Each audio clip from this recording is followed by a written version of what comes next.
المشاهدين الأكارم، السلام عليكم ورحمة الله تعالى وبركاته. أحييكم من الفضائية الإريترية وأقدم لحضراتكم نشرة الأخبار نستهلها كالمعتاد بأهم وأبرز العناوين.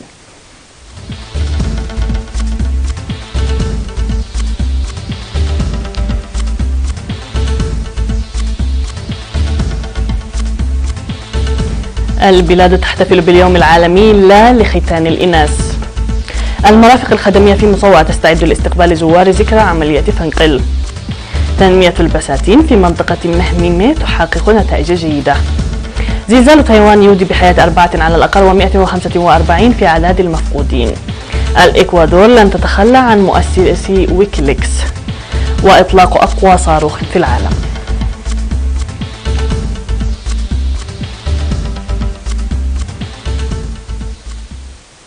من العناوين إلى التفاصيل، أهلا بكم. احتفلت البلاد في 6 من فبراير الجاري في العاصمة أسمرة باليوم العالمي لا لختان الإناث تحت شعار القضاء على ختان الإناث هو موقفنا السياسي. وفي المناسبة التي حضرها كبار المسؤولين في الحكومة والاتحادات الوطنية، ألقت رئيسة الاتحاد الوطني للمرأة السيدة أتسفا مكائيل كلمة قالت فيها: نتعهد في هذا اليوم الذي ناضلنا فيه على مستوى البلاد للقضاء على ختان الإناث، مناشدة لتنسيق كافة الجهات المعنية لبذل الجهود من أجل الحد والقضاء على كافة العادات الضارة بالمرأة، وأن لا يتحصر الجهود على ختان الإناث فقط. من جانبها أشارت وزيرة الصحة السيدة آمنة نور حسين إلى أن ختان الإناث عادة ترسخت في أوساط المجتمع منذ زمن قديم، ويتطلب للقضاء عليها بذل جهود جبارة وعمل منسق وتجديد للعهد. وذكرت الوزيرة آمنة بأن كافة دول العالم وضعت القضاء على ختان الإناث تحت عام 2030 ضمن أهدافها للتطور المستدام، موضحة في الوقت ذاته بأن إريتريا تعمل بجدية للقضاء على ختان الإناث بالكامل، داعية المرأة للنضال ضده بصمود حتى لا تتكرر المتاعب التي مررنا بها على بناتهن. بدورها أشادت منسقة الأمم المتحدة في إريتريا الشابة سوزان نوغونيجي بالجهود المنسقة التي تبذلها الحكومة الإريترية لتفعيل البرنامج الموضوع على مستوى العالم حول تخفيض نسبة ختان الإناث إلى 0 حتى عام 2030. يذكر بأن إريتريا تعمل على تنفيذ الإعلان الرقم 158 لعام 2007 الصادر في عام 2007 للقضاء على ختان الإناث. في إطار الاستعدادات الجارية لاستقبال زوار الذكرى 28 لعملية فنقل، أوضح أصحاب المرافق الخدمية في مدينة مصوع اكتمال كافة الاستعدادات لاستقبال الضيوف. وأشار أصحاب المرافق الخدمية في المدينة إلى إجراء التحسينات والتخفيضات في أسعار المأكولات والمشروبات والفنادق بنسبة تصل حتى 50%، وقد بدأت المدينة استقبال عدد من الزوار. وذكر مسؤول فرع تصاريح العمل والمراقبة بمكتب السياحة في إقليم شمال البحر الأحمر السيد موسى إبراهيم بإجراء المراقبة وتنظيم حملات التعبئة لأصحاب المرافق الخدمية من أجل تقديم خدمات فعالة لزوار ذكرى عملية فنقل التي تحرز تطورا ملحوظا عاما إثر آخر في السياحة الداخلية، وأن تخفيض الأسعار مثال حي على ذلك. من جهة أخرى، وضح السيد موسى إبراهيم عن تجهيز الزوارق لمن يريدون زيارة جزيرتي حارات وشيخ سعيد، وكذلك تجهيز دار الضيافة للزوار المصطحبين أسرهم. هذا يحتفل بذكرى عملية فنقل 28 تحت شعار فنقل بشارة التحرير في الفترة من 9 وحتى 11 من فبراير الجاري.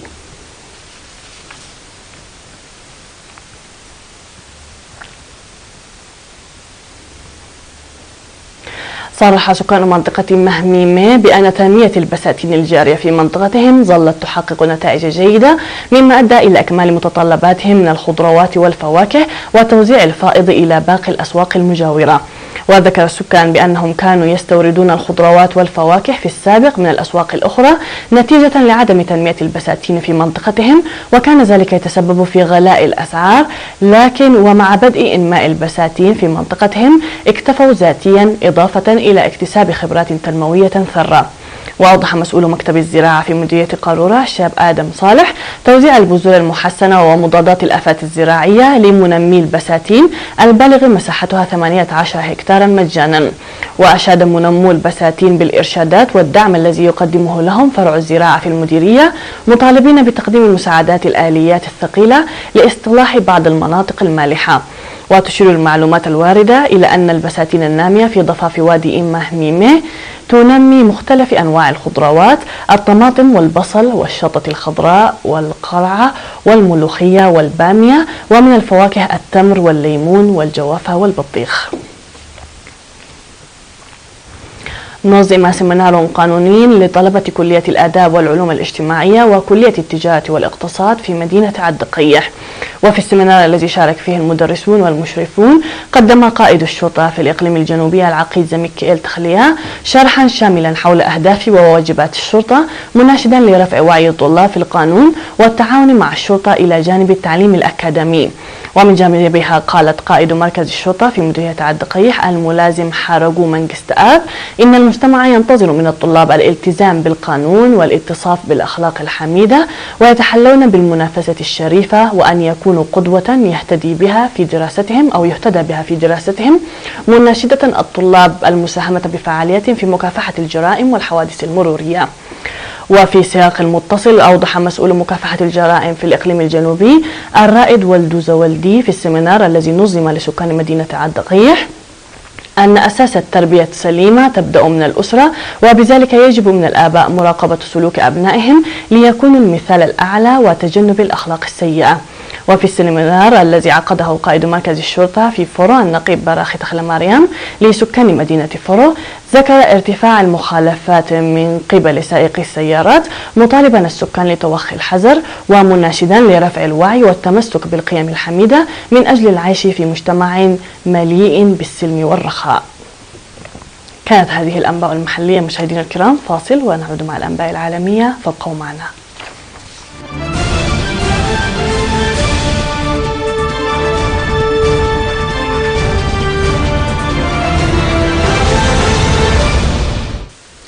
على الصعيد العالمي، مشط عمال الإنقاذ أنقاض مبانٍ منهارة بحثا عن نحو 145 مفقودا جراء زلزال قوته 6.4 درجة قرب مدينة هوالين السياحية الشهيرة في تايوان.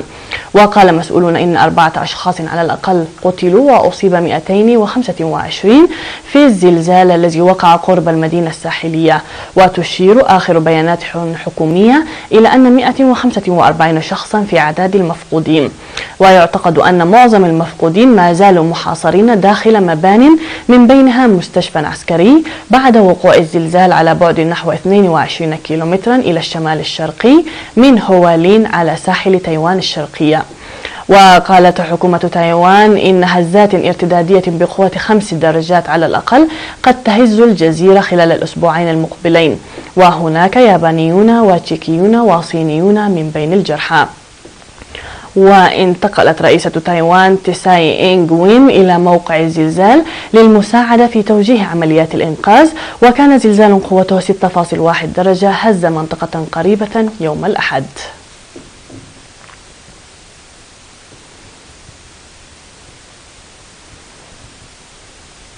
أكدت الإكوادور أنها ستستمر في توفير الحماية لجوليان أسانج اللاجئ في سفارتها في لندن منذ نحو 6 أعوام، والذي منحته أخيرا جنسيتها، وذلك إثر قرار القضاء البريطاني إبقاء مذكرة التوقيف الصادرة بحق مؤسس موقع ويكيليكس.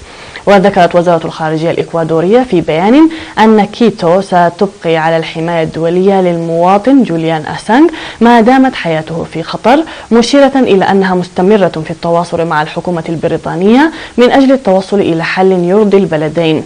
وأتى موقف الحكومة الإكوادورية إثر رفض القضاء البريطاني إلغاء مذكرة التوقيف التي أصدرتها الشرطة بحق أسانج لانتهاكه شروط إطلاق سراحه ولجوءه إلى سفارة الإكوادور في لندن.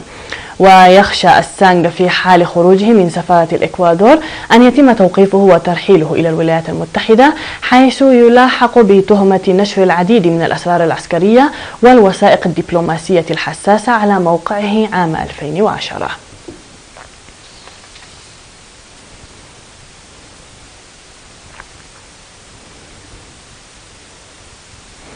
أطلقت شركة سبيس إكس الأمريكية بنجاح صاروخا فضائيا هو الأقوى في العالم إلى الفضاء من مركز كينيدي للفضاء في ولاية فلوريدا. وانطلق صاروخ فالكون هيفي مخلفا سحابة من اللهب والدخان من المنشأة.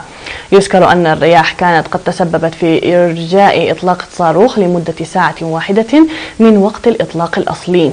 ويعادل طول الصاروخ فالكون هيفي مبنى مكونا من 23 طابقا. وهذا الصاروخ مزود ب 27 محركا ينتج قوة دفع تزيد 3 مرات عن قوة محرك فالكون 9 الذي يعد حتى الآن الركيزة الأساسية لعمل أسطول سبيس إكس. والصاروخ الجديد قادر على نقل حمولة ثقيلة مبني بشكل أساسي من 3 صواريخ فالكون 9، كما أنه مصمم لوضع حمولة تزيد على 70 طنا في مدار قريب من الأرض بتكلفة 90 مليون دولار للإطلاق.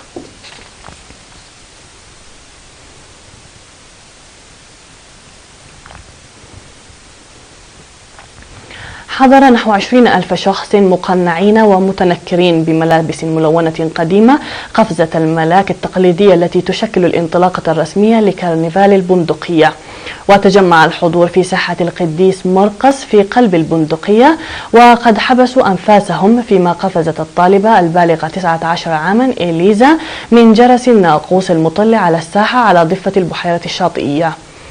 وربطت الشابة إلى كابل على ارتفاع 80 كيلومترا فوق الجمهور، وألقت قصاصات الورق على السياح وسكان المدينة الذين أتوا للمشاركة في أحد أشهر كرنفالات العالم وأقدمها. ويستمر الكرنفال حتى 13 من فبراير. وتستضيف المدينة سنويا أكثر من 3 ملايين زائر بمناسبة الكرنفال، فيما يزورها في السنة ما مجموعه 30 مليون شخص على الأقل.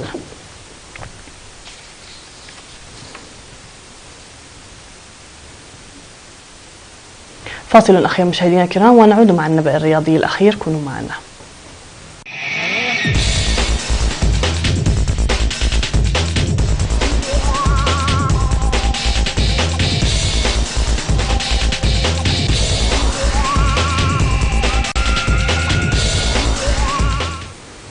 في النبأ الرياضي الأخير، يواجه النجم السابق لكرة القدم الهولندية رونالد كومان الذي عين على رأس الإدارة الفنية لمنتخب بلاده تحديا كبيرا في مهمته. وعين كومان خلفا لمواطنه ديك أدفوكات الذي فشل في قيادة المنتخب البرتغالي لنهائيات كأس العالم 2018 بعدما فشل سلفهما غوز هيدنيك في ضمان مقعد للهولنديين في كأس أوروبا 2016 في فرنسا. وبعد هذين الإخفاقين الذريعين اللذين أصابا جماهير منتخب الأراضي المنخفضة باستياء كبير، يتعين على المدرب الجديد قيادة هولندا إلى كأس أوروبا المقررة عام 2020. ووقع كومان عقدا مدته 4 سنوات يتضمن أيضا قيادة المنتخب لنهائيات كأس العالم 2022 في قطر. وستكون أمام المدير الفني الجديد مهمة صعبة تتمثل في تيسير ظهور جيل جديد في بلد معروف بتكوين اللاعبين. هكذا مشاهدينا الكرام نكون قد وصلنا وإياكم إلى نهاية النشرة. شكرا لكم على حسن المتابعة، تحية لكم أينما كنتم.